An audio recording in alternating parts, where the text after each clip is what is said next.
The morning was quiet. Birds chirped in the old oak tree. The sun rose slowly behind the hills. The human man named Cole stepped outside with a cup of coffee in his hand. His small farmhouse sat on the edge of a quiet valley. It had a wooden fence, a small garden, and nothing but silence for miles. That was how Cole liked it. He had once been a soldier. He had fought in the war between Earth and the outer colonies.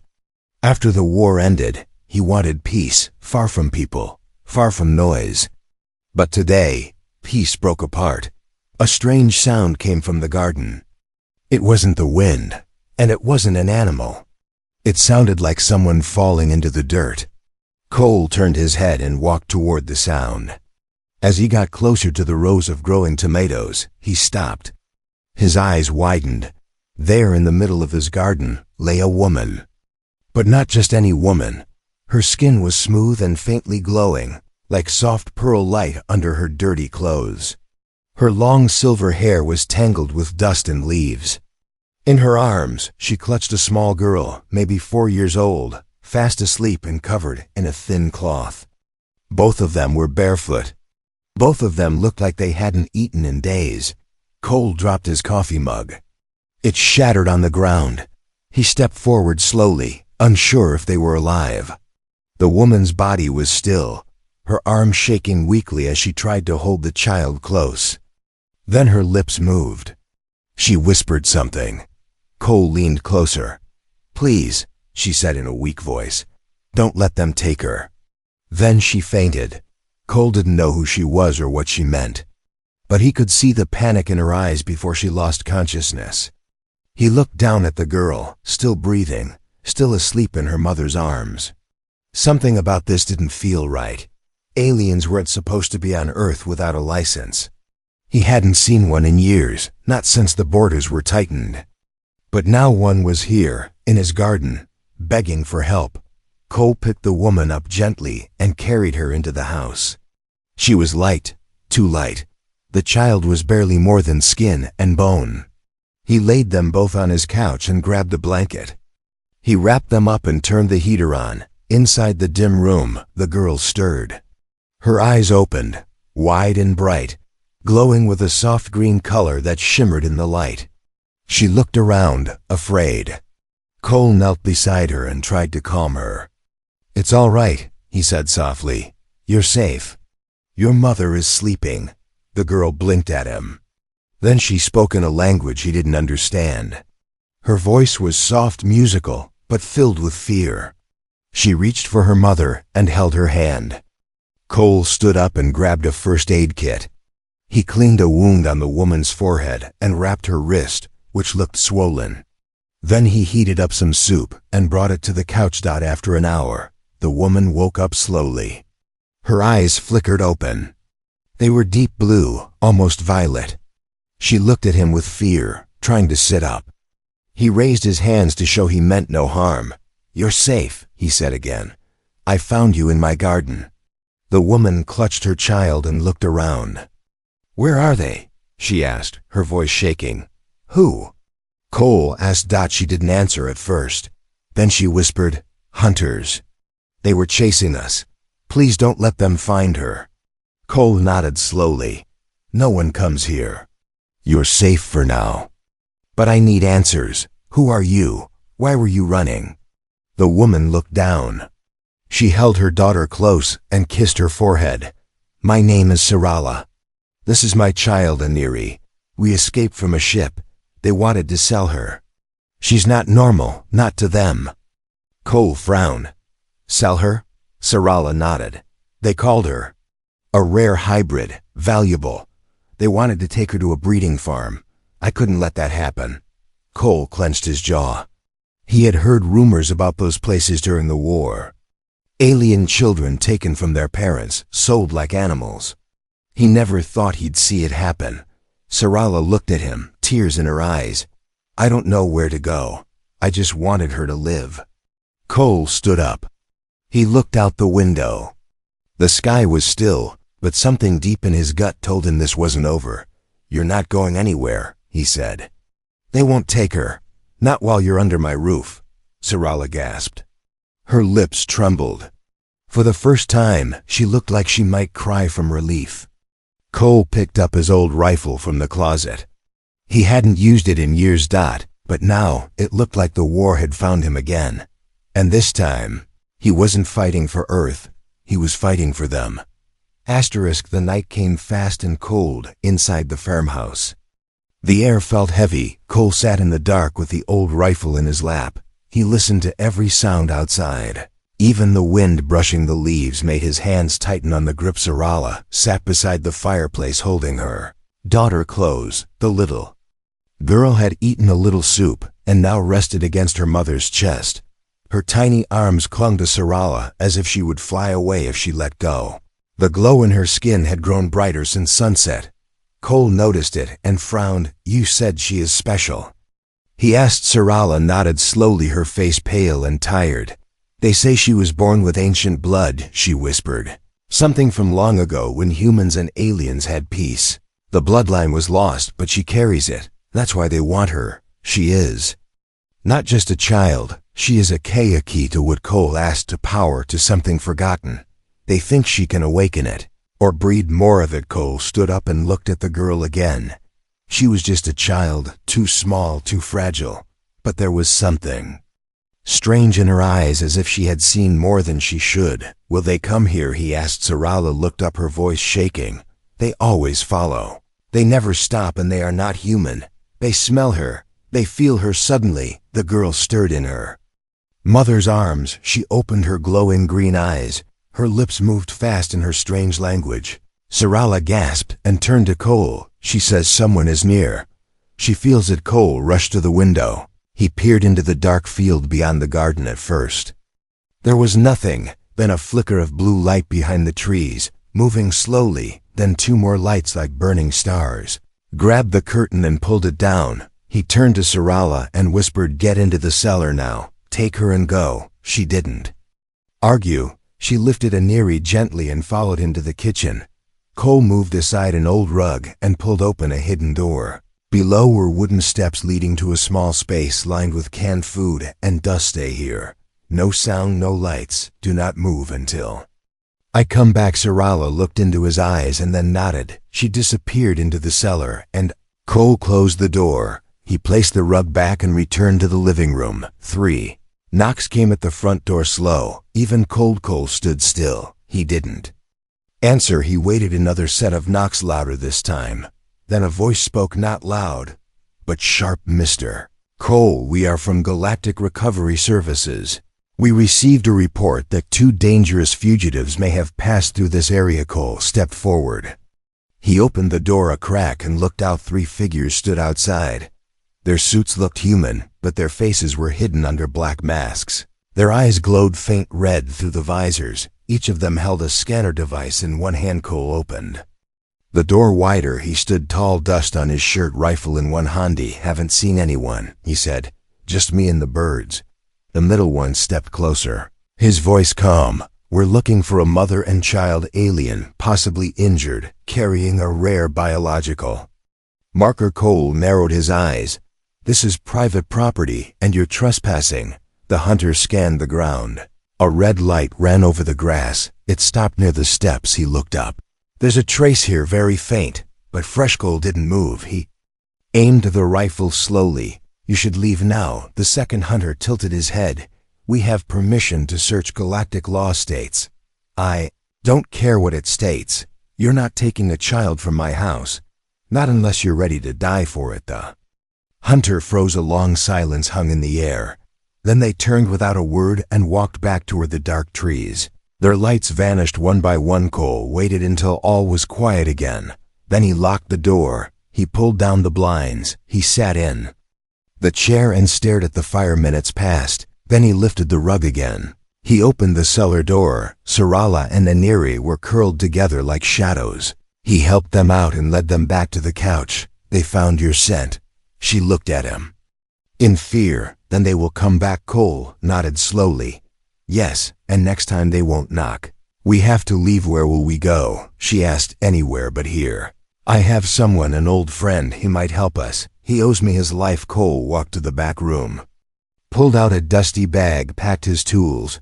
A few weapons, some credits. He came back to the room. We leave at dawn. They'll come again tonight, but we'll be gone before the sun rises. Sarala looked down at her daughter, then back at Cole. You saved us.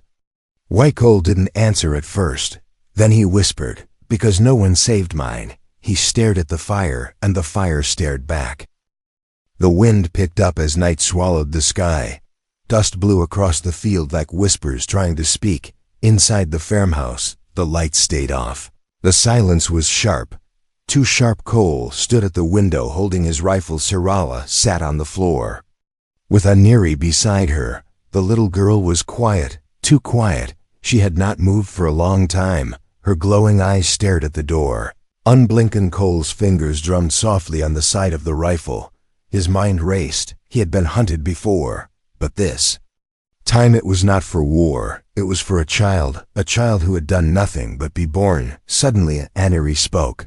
One word, a word they did not understand, but her voice made the room colder. Sarala looked at Cole. She is warning us. Something is near. Cole stepped outside without a word.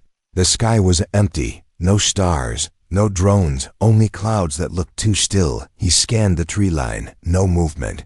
But something inside him knew. They were watching back inside. Cole locked every door and window. He handed Sarala a Cole's small blaster from his bag. If they get through, you protect her, no matter what. Promise. Sarala nodded. Her hands shook, but her eyes stayed firm. She had fought to get this far. She would not stop now. A knock came at the door, soft, too soft for a hand, like metal against wood. Cole raised his rifle. He did not move toward the door. Another knock followed. Then a voice spoke from the other side. Mr. Cole, we mean no harm. We only seek the girl. Give her to us, and no one will be hurt. Cole did not reply. He walked slowly to the front, stopped beside the door, heart pounding. She is not yours. You cannot have her, the voice replied. She is not yours either. She belongs to us. She was made for us. Cole gritted his teeth. She is not property. She is a child, and she's under my roof. There was a long pause. Then the door creaked as someone pressed against it. Sarala held Aniri close and whispered in her ear.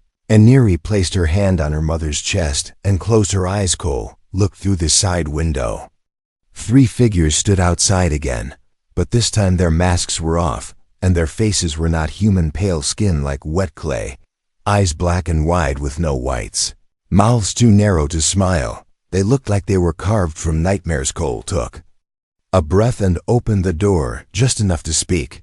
This is your final warning. You leave now or you never leave at all. The one in front tilted its head. You do not understand what she is. That child is a bridge, a key between 2 dying races. She is hope, and we need her. Cole tightened his grip on the rifle. You don't need her. You want to use her like a tool, like a weapon. The creature hissed. She is ours by birth. She carries the mark. She was bred in our chamber, and her mother stole her. Sarala stood up from behind the couch, her voice sharp and cold. I saved her from your cages. She is not your pet. She is my daughter. The creature took a step forward. Then it stopped. It sniffed the air, turned slowly toward Cole. You smell like war. You have taken lives. You are not soft like other humans. Cole narrowed his eyes. You're right. And if you touch them, you'll be next. Without warning, the creature lunged at the door. Cole fired one shot through the wood. The blast hit its shoulder. It screamed and fell back. The other 2 rushed forward. Sarala grabbed Aniri and ran toward the basement. Cole kicked the door shut and slid a thick metal bar across it. The walls shook as they hit the door again, but it held for now. Cole ran to the back and opened a hidden hatch in the floor. Sarala and Aniri were already climbing down. Go to the truck. Now I'll hold them. Her. Sarala hesitated, then kissed Cole's hand and ran with Aniri through the tunnel. Cole returned to the front. The door was cracking. He could hear them growling, speaking in a language that burned his ears. He opened the closet and grabbed an old explosive charge. Military grade 1, use enough to blow half the front wall. He planted it behind the door, then picked up his rifle, took a deep breath. You wanted war. You got. I opened the door and stepped aside. The creatures rushed in screaming. He hit the trigger. The explosion rocked the ground. Fire lit the night, and the sky seemed to scream with them. Smoke filled the air, ash rained. Down on the empty farm far away, a truck engine roared to life. Sarala held Aniri in her arms, both of them looking back at the burning house. He bought us time, she whispered. He's still fighting. And the little girl looked into the night, her glowing eyes full of fire. The sky was painted with fire behind them. Sarala held Aniri tightly as the truck sped across the open land. Smoke rose in the mirror like a black wave chasing their past. She did not ask if Cole had survived. She already knew. The road ahead was narrow and cracked, an old highway left behind by time. Weeds grew between the cement, but the truck kept moving, driven by memory and hope. Aniri sat in the back seat with her knees pulled to her chest. Her glow had dimmed. Her eyes looked distant. Sarala kept checking the sky through the windshield. Each cloud looked like it might open and drop death upon them. She turned to her daughter. Are you feeling anything, any danger? Aniri blinked slowly, then she nodded. Once they are close, but not yet. Sarala's hands tightened on the wheel. We have to reach Haven Point before night falls. They won't follow us there, not through the dust fields. Haven Point was a hidden place, not on any map, not marked by any sign. Cole had once told her about it. A scientist lived there, a man who used to build weapons. Now he built peace. As the sun moved across the sky, the truck rumbled on. Hours passed. The fields turned into hills, the hills into dunes. Suddenly Aniri gasped and grabbed the seat. Sarala slammed the brakes. The truck skidded to a stop. What is it? What do you feel? Aniri looked at her with wide eyes. They are not behind us. They are above you. Sarala jumped out of the truck and looked up. A small silver ship hovered high in the clouds. Silent, still watching, she opened the back door and pulled Aniri out. We run now, we hide until the ship moves on. They ran across the dry field toward an old grain silo, broken, rusting, but tall enough to shield them from above. Inside, it was dark and full of dust. Sarala placed Aniri behind an old pile of sacks. She listened for the hum of the ship. It was getting louder. She looked through a hole in the wall. The ship was lower now, too low. They must be scanning. Aniri crawled beside her and whispered, I can stop them, I can confuse them. No, you're too young, too weak. But Aniri reached out her hand anyway, closed her eyes, and everything around them seemed to pulse. The metal walls shook. The lights on the ship above blinked. The engine gave a strange sound like a question, then silence as Arela looked through the hole again. The ship had turned. It moved slowly west, then vanished behind a mountain. She grabbed Aniri and kissed her forehead. You did it. You made them think we were not here. Aniri smiled weakly. Her nose bled. Her body trembled. Sarala wiped the blood. We rest for a moment. Then we keep moving back in the truck. The journey continued. Faster now, less road, more dirt, less sound, more fear. By sunset, they reached the dust fields, a strange land where the ground shifted like liquid under the wheels. Gray mist danced across the surface. Machines could not track heat here. Cole had said so. Sarala drove slowly. Every dip felt like a trap. Every gust of wind felt like a warning. Ahead, a metal tower rose from the ground, old and broken. But it was the mark. She drove to its base and honked the horn 3 times. Waited, then once more. Nothing happened. She stepped out, held Aniri close, and shouted into the wind, we need help. We have the child Cole sent us. The tower remained silent.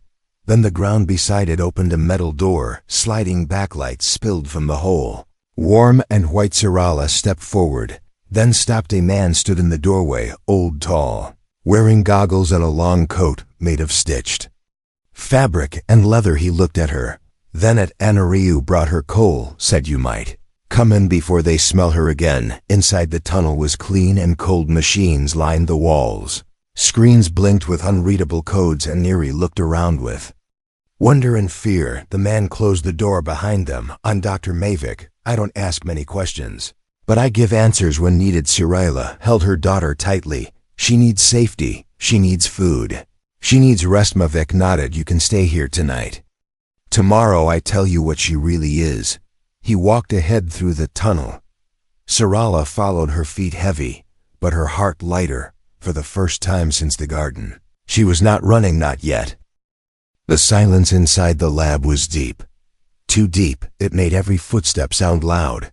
Sarala walked with slow steps through the narrow hallway behind.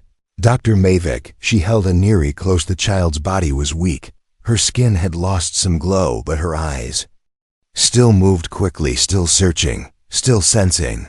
They reached a round chamber with silver walls and soft blue lights. Machines lined every side. Some hovered slightly above the ground. Others hummed with a low sound that made Sarala's chest feel tight. Mavic turned and pointed at a long chair. "Place her there. I will scan her. I must know how much time we have." As Sarala looked unsure, she hugged Aniri tighter.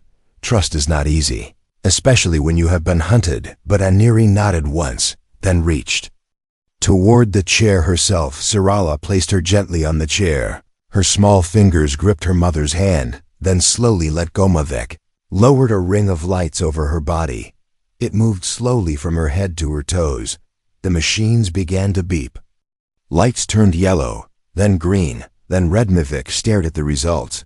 His face grew pale. He stepped back. "She is not just a hybrid. She is something new. Something that should not exist." Sarala moved forward. "What do you mean? You told me she had power, that she could awaken something." Mavic turned to her, his voice low. "She carries the full DNA of the lost bloodline of Arva. A royal line. One that was thought to have died centuries ago, but her human half has done something. It has awakened parts of that blood, made it active, unstable." Alava Sarala looked at her daughter, her hands trembling. She was only a baby. She had not chosen this. Mavic continued. "This makes her priceless to many. The royalists will want to crown her. The warlords will want to use her. The breeders will want to copy her, and the hunters. They will never stop, not until her body is burned and her blood is gone." Sarala took a step back. Her voice shook. "Then what do we do? Where can we go? How do I keep her safe?" Mavic walked to a table and picked up a small device. He pressed a button. A screen appeared in the air. It showed a map of distant stars. "There is one place, an old station floating in the belt of near dead systems. No trade routes, no scanners, no laws. A ghost place. But it is safe. I have friends." Sarala watched the map. Her heart felt heavy. More running, more hiding. Then Aniri sat up. She looked at the screen. Her hand pointed at a glowing dot. "That one, I know it. I see it in my dreams." Mavic turned sharply. "You have seen this before." Aniri nodded. "There is a light there, and a voice. It calls me by my name, but not Aniri. It calls me as." Sarala gasped. That was the name of the first queen of Arva. She had read it in an old book long ago. Mavic looked at the child with wide eyes. "Then this is more serious than I thought. The bloodline is not just alive. It remembers. It remembers its throne, and it wants it back." Sarala took Aniri in her arms. "She's just a child, not a queen, not a weapon." Mavic nodded slowly. "And that is why we must protect her. Tomorrow we leave. I will prepare the ship. But tonight we must stay hidden. No sound, no signal." Sarala agreed. She followed Mavic through another hall into a small room with beds. She placed Aniri down and sat beside her. She did not sleep, only watched. The lights dimmed outside the lab walls. The dust winds howled. Suddenly Aniri opened her eyes. She sat up straight, her body stiff. Sarala grabbed her. "What is it? Are you hurting?" Aniri spoke in a voice not her own, low, echoing a warning. "They are near. They bring silence with them. No breath, no heat. Only hunger." Sarala ran to the door and shouted for Mavic. He came rushing in. "What is happening?" Sarala told him. Mavic ran to the main screen. He pulled up the sensors. It read, "Light blinked. A stealth ship, Black Class Hunter model. It is above you." Sarala held her daughter, her eyes filled with fear. "We were careful." "How did they find us?" Mavic stared at the screen. He whispered, "She is too strong. Even when she sleeps, her mind calls out." "They followed the Cal." Sarala looked down at Anirithan. "We leave now. No more waiting." Mavic nodded, agreed. "Help me load the ship. We move within the hour." Sarala stood, her heart burning with fear and fire. They would not take her daughter, not now, not ever. The hangar doors opened with a deep roar. Dust swirled through the air like smoke from ancient fire. Dr. Mavic ran ahead carrying 2 packs of supplies. Sarala followed with Aniri wrapped in her arms. The child's glow was faint, but her eyes remained bright, watching everything, saying nothing. The ship waiting in the chamber looked like an old freighter. Rust lined the sides. Parts of it were held with patched metal, but inside it was fast, silent, built for war. Built to run. Mavic opened the hatch and waved them inside. We have only minutes, they are close. They will not this time. Zirila climbed aboard and laid Aniri in a padded seat. The ship trembled as the engines began to hum. Mavic sat at the control panel. His hands moved. Quickly lights came alive, screens flashed warnings. They are scanning us. They know we are launching. No stealth left. Only speed. Sarala sat beside her daughter. She looked out the small window as the ground below began to shake from the corner of her eye. She saw shadows moving through the mist. Too late they were. Haramavic gritted his teeth.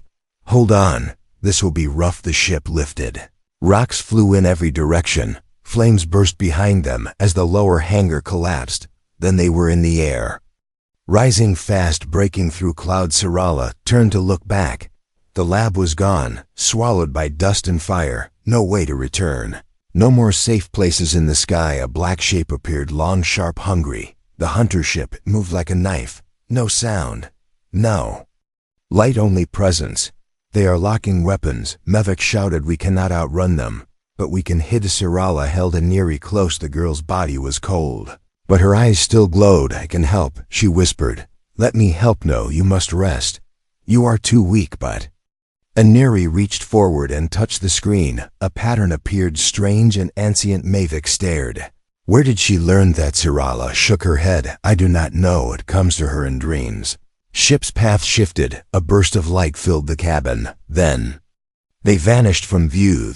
The hunter ship slowed. It scanned the area, found nothing inside the freighter. Mavic let out a breath. She just activated an old cloaking system, one not even I knew was buried in this craft. Sarala kissed her daughter's forehead. You are full of secrets, little light. They drifted in space for some time, moving slow, silent. Mavic pulled up the map. We are near Belt. If we reach it, they cannot follow. Too many magnetic storms. No tech survives long there, but we must cross one more system. The grave field. Sarala looked at the name that felt heavy. What is their old ships? Dead fleets from ancient wars. Some say the ships still move. Controlled by ghosts or machines gone mad. Aniri opened her eyes. We must go through. The voice calls from there. It is waiting. They moved forward. The stars shifted around them. Then the grave field appeared. Thousands of ships, broken, floating. Some still flashing lights.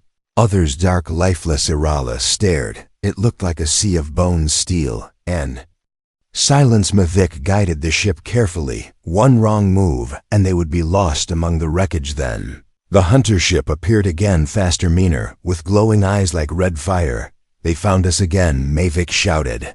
I do not know how, but they are coming. Sarala stood. Give me a weapon. We cannot run forever. No, we will fight only if we must. Suddenly Aniri stood up. She walked to the front, her hands glowing. The ship responded. Lights changed. The engine roared louder. She spoke in a language no one understood, and the broken ships outside began to move one by one. The wrecks lit up, their engines coming alive, their cannons turning. Sarala watched with her mouth open. Is she doing this? Is this her power? Mavic stared. No. It is not just her. It is the bloodline within her. It is waking up. The hunter ship charged forward, but the old warships fired first. Beams of light cut through space. The hunter ship spun, tried to escape, but the old fleet closed around it. Trapped, broken, silent once more. Aniri sat down, her eyes closed, her glow dim. Sarala ran to her and hugged her tight. You saved us again. Mavic smiled for the first time. She is more than we knew, more than anyone knew. Sarila looked at the screen. The path to Nira Belt was open. Let's go, she said before more. Come on. Mavic set the course. The ship moved forward past the dead fleet into new space behind them. The stars were silent. Ahead something waited, and Aniri whispered one last word before sleep home. The ship entered the Nira Belt as if crossing into another world. The stars grew dim. The sky turned violet. Rings of dust swirled like rivers in the air. No signals worked, no tracking devices. No outside eye. Cyrilla sat beside Aniri watching her sleep. The girl's glow was soft again, calm like a heartbeat, slowing after a storm. Vec steered the ship through the mist with steady hands. His face was calm, but his eyes watched every flicker on the screen. We are close, only a few more hours, then we. Lancerala looked out the window. The planet was still hidden, but she felt it, a pull deep in her chest. A place beyond fear, beyond war. She whispered to her daughter, "We are almost safe, almost free." Aniri's fingers twitched, her eyes opened. She sat up slowly, then pointed to the window. "There, that light, that is the place from my dreams." Mavic adjusted the course. The ship dipped lower through clouds of ash past broken moons. Then it appeared, a planet covered in green lakes like mirrors, mountains like silver walls. Floating towers rose from deep forests. Lights blinked like stars across the ground. Cyrilla stared in awe. "This cannot be real." Mavic smiled. "It was real once, long ago, built by those who wanted peace. Abandoned after war came, but now it waits." They landed in a valley where the grass sang under the wind. No weapons, no guards. Only quiet. Sarayed with Aniri in her arms. The ground felt warm. The air smelled of flowers. Birds with shining feathers flew overhead. A group stood at the edge of the field, tall figures in white robes, their faces kind, their eyes deep like water. One stepped forward, an elder with silver skin and golden lines across her cheeks. "Welcome, we have waited long. The child has returned." Cyrilla stepped back. "She is not your ruler. She's only my daughter." The elder smiled, then knelt before Aniri. "Not ruler, not weapon, but bridge. She connects what was lost, heals what was broken." Aniri reached out and touched the elder's face. The golden lines glowed brighter. A pulse ran through the ground like the world itself was breathing again. The others bowed, then stepped aside. "You are welcome here, as mother, as protector, as family." Cyrilla's eyes filled with tears. She looked down at Aniri. The child's eyes were brighter than ever, her smile soft. "We stay," Cyrilla whispered. "If you will have us." The elder nodded. "You were never strangers. You were always meant to come." Mavic stepped off the ship with his bag over his shoulder. He looked around, then chuckled. "Not bad for an old rebel. Maybe I will stay too." They walked together toward the city hidden in the trees. No more running, no more fear. Days passed, then weeks. Cyrilla found peace she had never known. Aniri played in gardens with other children, her glow no longer a secret, but a gift. She learned to speak the old tongue, to awaken the lights in the towers, to call rain from the sky. One evening, Cyrilla sat alone by the lake, the water calm. The stars reflected like jewels. Skull's face came to her mind. His voice, his strength. "You kept your word," she whispered. "You gave us time, you gave us life." Behind her, Aniri ran through the grass. Her laugh filled the air. Then she stopped, looked up at the sky. Light flashed above a small ship. No markings, no sound. Cyrilla stood fast. Mavic appeared beside her. He held a scanner. Not hunters, just one soul, human. Cyrilla's breath caught. She stepped forward as the ship lowered into the field. The door opened, and there he stood, coal burned, scarred. But Olivia. Aniri gasped, then ran to him. He dropped to his knees and caught her in his arms. Tears ran down his face. "You made it. You're safe." Cyrilla walked slowly, her voice shaking. How did you survive?" Cole smiled. "I promised you. I promised her. And I do not break promises." They stood together under the stars. No more war, no more pain, just family. A mother, a daughter, and the man who chose to protect them. Cyrilla placed her hand on Cole's chest, then leaned her head against his shoulder. "You came back always," he whispered. "Always." And the stars above them burned brighter, not in fire, but in hope. A new beginning, a new home, a new forever.